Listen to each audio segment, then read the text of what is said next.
Well, I'm so glad to be part of the church here today, especially on a day like today. It's a great day. Two guys getting baptized, two adult men. That's a wonderful thing, and it's a good sign. God is doing work, and He's working in the hearts and the minds of the people of the church. And that's a very powerful thing. Now, if I were to ask you, how many of you have struggled with a physical illness at one time or another in your life? How many of you would raise your hand for that? How many of you have struggled with physical illness? I don't think there's anybody that would ever not want to admit that, right? Because there's really no shame. Have you ever had a cold? Yeah. Have you ever had a headache? Yeah. Now, what if I said, how many of you in here have struggled with a mental illness? Don't raise your hands. But I bet there's a lot less that are willing to freely put their hands up. Why? Well, there's a certain stigma attached to it. Even in the church, sometimes especially in the church. Mental illness is a very difficult problem. And I don't think the church has always done a very good job at explaining it, at helping people deal with it, cope with it. I think oftentimes, people say, mental illness, you must be possessed by a, demon. That's just not always the case. In fact, I think it's probably rarely the case that a mental illness is caused by demon possession. In Jesus' day, you saw a lot more times when people were possessed by demons. Today, we don't tend to see it so much. Now, I'm going to admit something here, that I have struggled with mental illness. You say, really? Yeah. According to the World Health Organization, there are several different types of mental illnesses that are out there. The most common kinds are anxiety disorders, depression, right? PTSD, eating disorders. There's also bipolar disorders. There are schizophrenia, neurodevelopmental disorders called autism, ADHD. Addiction and substance abuse also is categorized as a mental illness. And I think I've covered probably the top 10 most common types of mental illnesses. I think it was about 2015 where I was officially diagnosed with ADHD. You say, okay, what is that? Well, I'll explain what that is.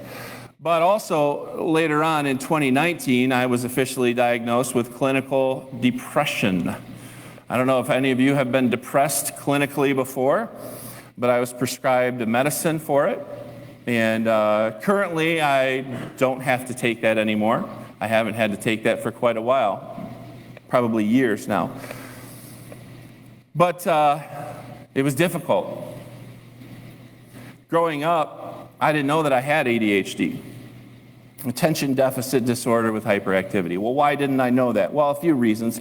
I had an above average IQ. So I did well in school. I didn't have to focus really hardly. I didn't have to do a lot of homework because I did it in class. I got it done, and the answers came easily to me. And so intelligence and ADHD really have nothing to do with each other, just in case you wondered that. The only trouble I had in school is when I would get bored and I would cause a disruption. At one point, I guess my mom and dad got called in because I tried to take over my first grade class. I was bored and I just took over. Now, my mom, as kind and loving as she is, I hope you're watching, Mom, said, wow, I didn't know the little wimp had it in him. Yeah.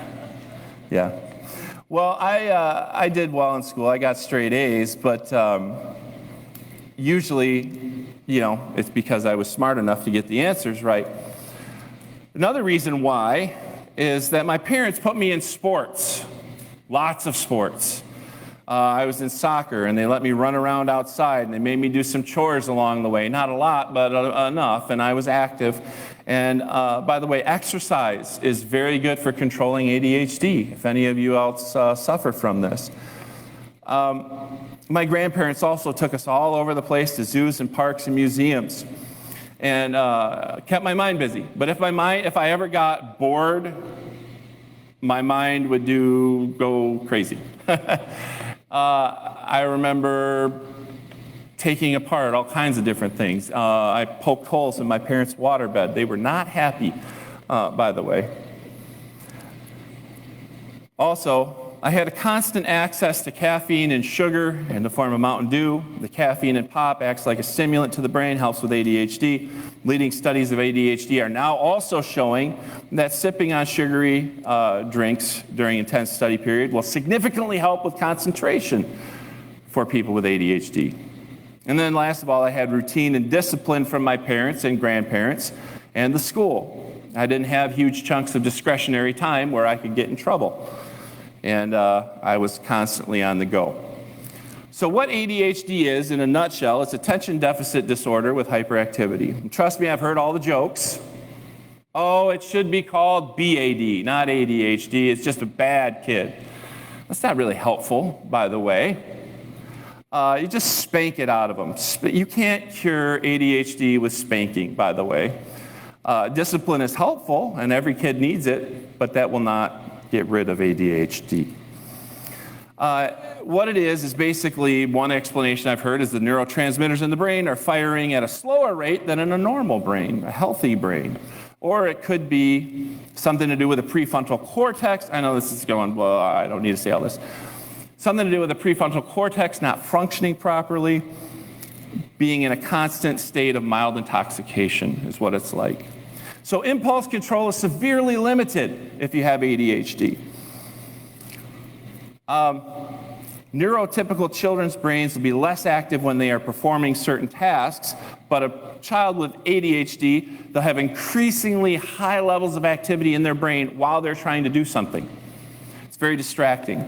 You'll often see kids with ADHD interrupt people with whatever pops into their head.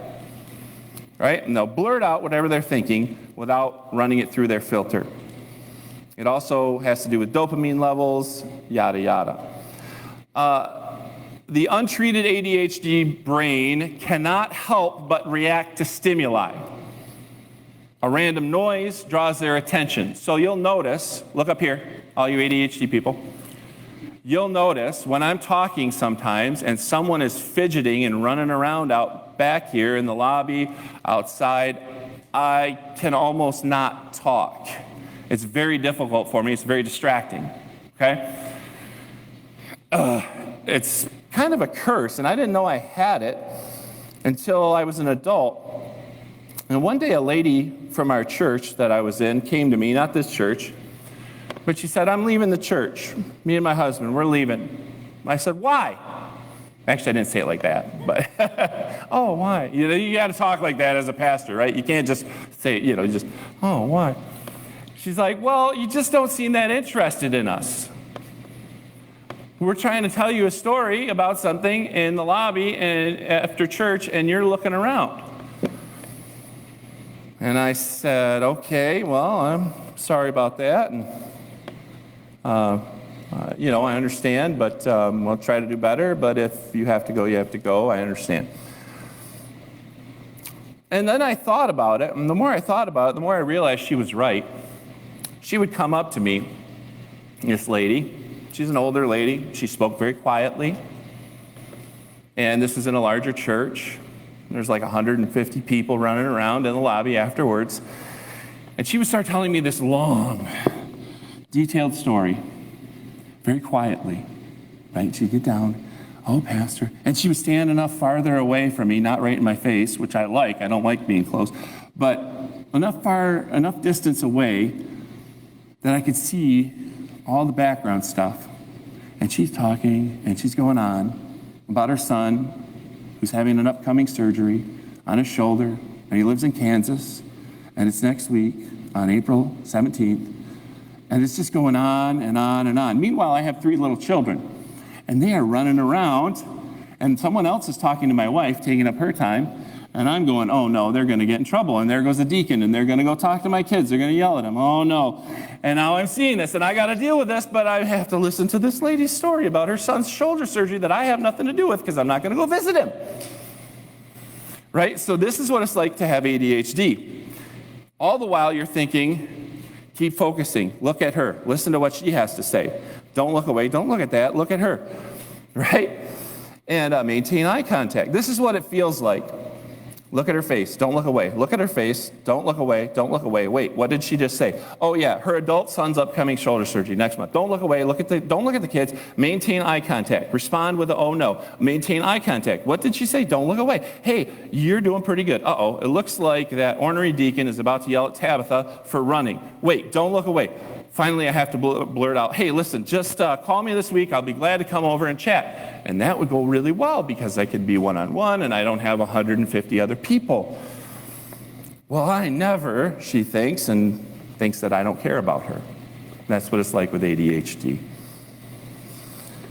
And so I went and got prescribed some medication.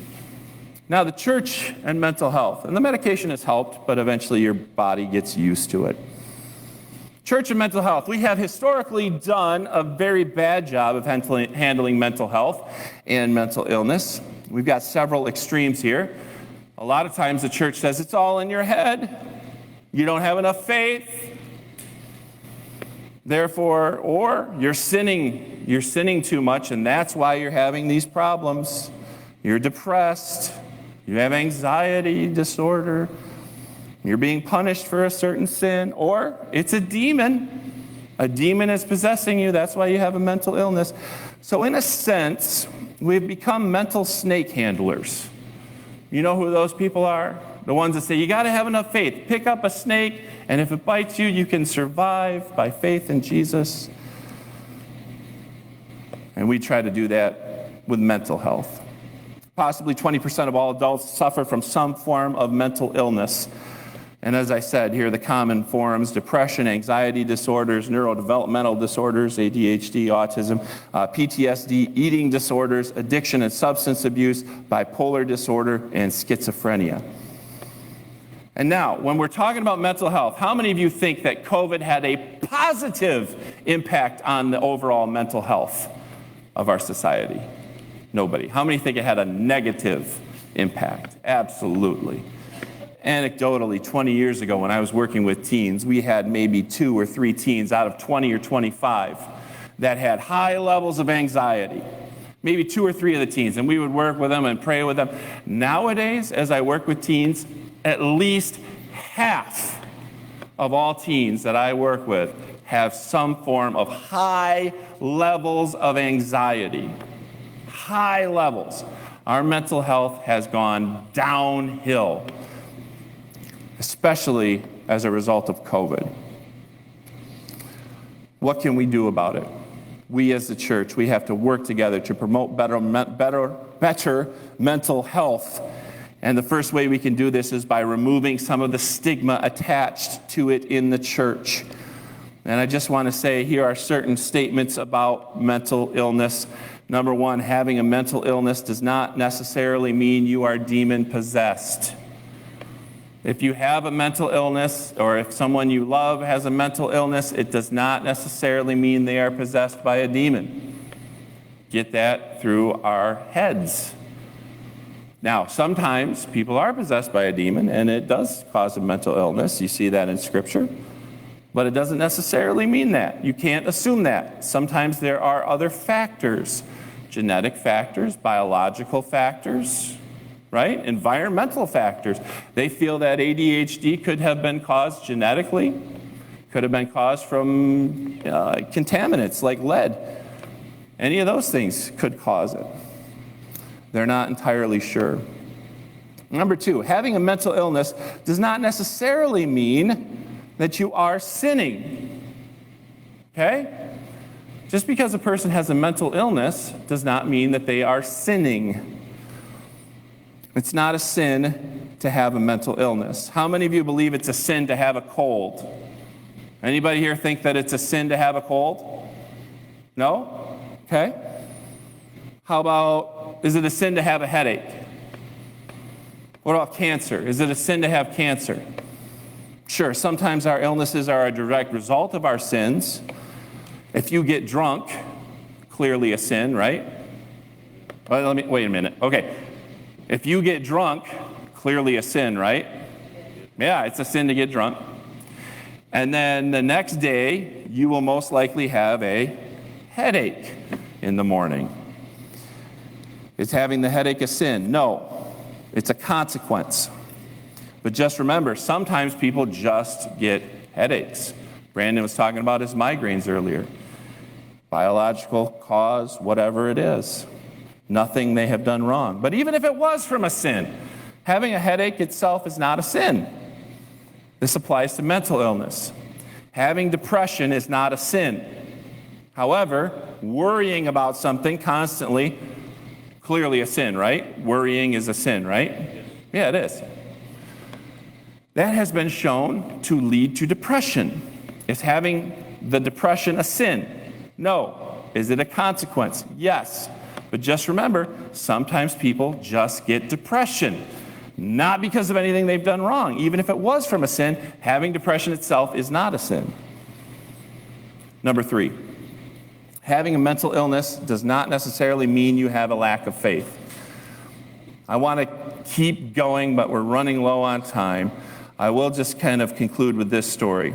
Anxiety is only one type of mental illness. PTSD is also very real, and it's a very uncontrollable thing. If you've ever been through a traumatic situation, one time I was involved, at 19 years old, I was involved in a very serious car crash.